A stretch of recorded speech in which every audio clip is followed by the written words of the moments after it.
बाड़मेर द्वारा संचालित आदर्श विद्या मंदिर में पढ़ने वाले सभी भैया बहनों का ई शिक्षण कक्षा में हार्दिक स्वागत एवं अभिनंदन।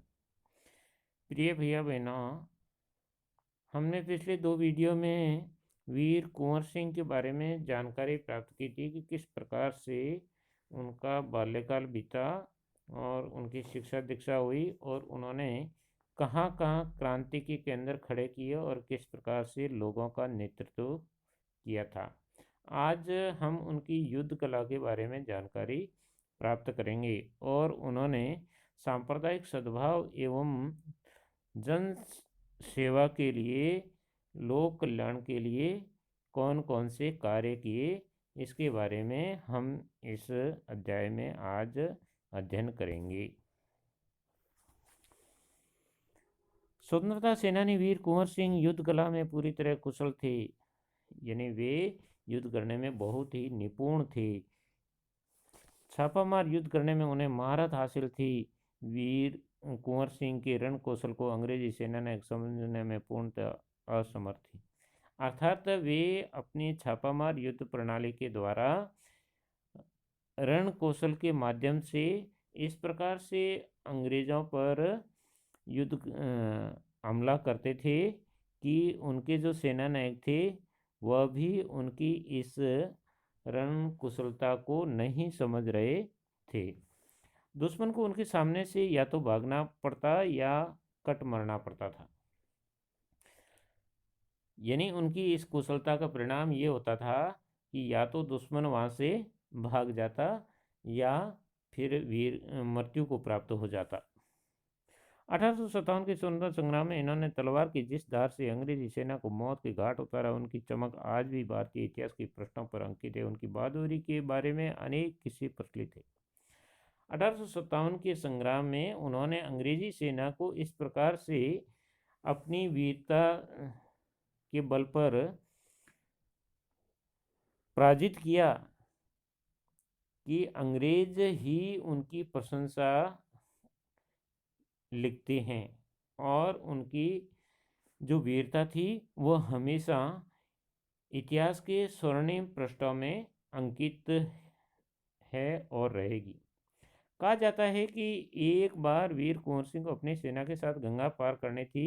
अंग्रेजी सेना निरंतर उनका पीछा कर रही थी, पर कुंवर सिंह भी कम चतुर नहीं थे। उन्होंने अफवाह फैला दी कि वे अपनी सेना को बलिया के पास हाथियों पर चढ़ाकर पार करवाएंगे। फिर क्या था, यानी अंग्रेजी सेना को चकमा देने में भी वे माहिर थे।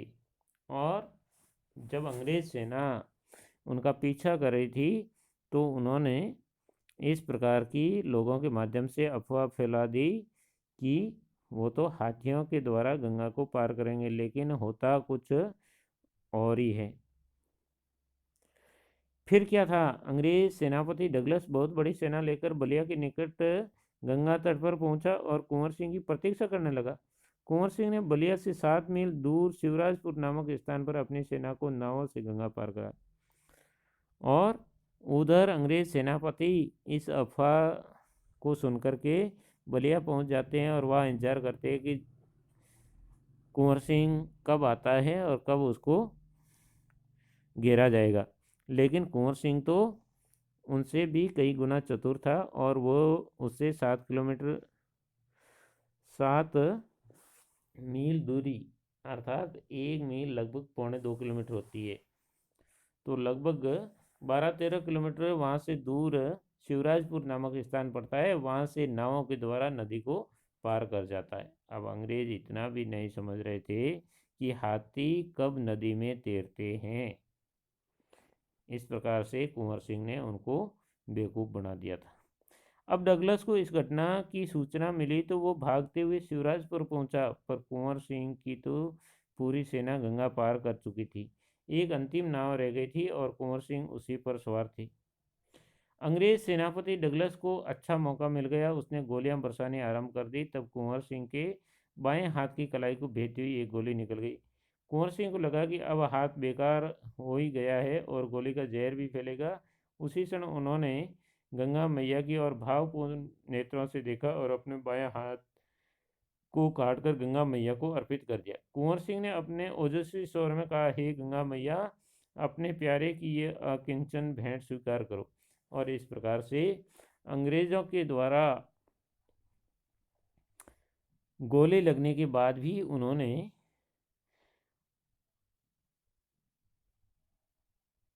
भावपूर्ण तरीके से गंगा मैया को याद किया और अपना हाथ काट करके गंगा मैया को सौंप देता है। वीर कुंवर सिंह ने ब्रिटिश हुकूमत के साथ लोहा तो लिया ही, उन्होंने अनेक सामाजिक कार्य किए। अर्थात वीर कुंवर सिंह ने लोक कल्याण के कार्य भी किए, जिनमें उन्होंने आरा जिला स्कूल के लिए जमीन दान में दी, जिस पर स्कूल के भवन का निर्माण किया गया। कहा जाता है कि उनकी आर्थिक स्थिति बहुत अच्छी नहीं थी, क्योंकि उनका जितना भी धन था वो सारा धन इन क्रांतिकारियों के लिए सैनिक साज सामान एकत्रित करने में ही व्यतीत हो जाता था। उन्होंने फिर भी निर्धन व्यक्तियों की सहायता करते थे। उन्होंने अपने इलाके में अनेक सुविधाएं प्रदान की थी, यानी उन्होंने अनेक लोक कल्याण के कार्य किए थे। उसमें से सड़कों का निर्माण करना है, लोगों के लिए जल की पूर्ति के लिए कुएं खुदवाना है, तालाब बनवाना है, ऐसे अनेक जलाशय बनवाए और कुएं खुदवाए थे। इस प्रकार कुंवर सिंह ने जन कल्याण के कार्य भी किए। कुंवर सिंह उदार एवं अत्यंत संवेदनशील व्यक्ति थे। इब्राहिम खान और किफ़ायत हुसैन उनकी सेना में उच्च पदों पर आसीन थे, अर्थात वो सांप्रदायिक सद्भावना के प्रतीक थे। इसीलिए उन्होंने अपनी सेना के उच्च पदों पर मुसलमानों को भी रखा था, जिनमें से प्रमुख मुस्लिम थे इब्राहिम खान और किफ़ायत हुसैन। उनके यहाँ हिंदुओं और मुसलमानों के सभी त्यौहार एक साथ मिलकर मनाए जाते थे, यानी सब लोग एक माँ के बेटे की तरह मिलकर के रहते थे। इतना भाईचारा कायम था। उन्होंने पाठशालाएं और मकतब भी बनाए। हिंदुओं के लिए पाठशालाएं बनाई तो मुसलमानों के लिए उन्हें मदरसे भी बनाए थे। बाबू कुंवर सिंह की लोकप्रियता इतनी थी कि बिहार की कई लोक भाषाओं में उनकी प्रस्तुति लोकगीतों के रूप में आज भी गाई जाती है। बिहार के प्रसिद्ध कवि मनोरंजन प्रसाद सिंह ने उनकी वीरता और शौर्य का वर्णन करते हुए लिखा है। तो बिहार के कवि मनोरंजन प्रसाद सिंह ने भी उनकी वीरता के गुणगान किए हैं इस कविता के माध्यम से। चला गया यों कुंवर अमरपुर, साहस से अब अरदल जीत, उनका चित्र देखकर अब भी दुश्मन होते हैं भयभीत।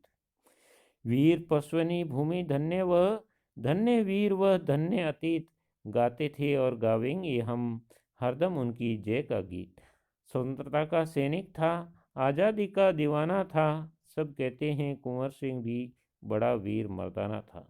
इस प्रकार से मनोरंजन प्रसाद सिंह ने भी उनकी वीरता और शौर्य का वर्णन अपनी कविता के माध्यम से किया है। आगे कुछ प्रश्नोत्तर दिए गए हैं। इन प्रश्नों के उत्तर आप सभी सुंदर लेख में और शुद्ध लेख में अभ्यास पुस्तिका में करेंगे, ऐसा मुझे विश्वास है।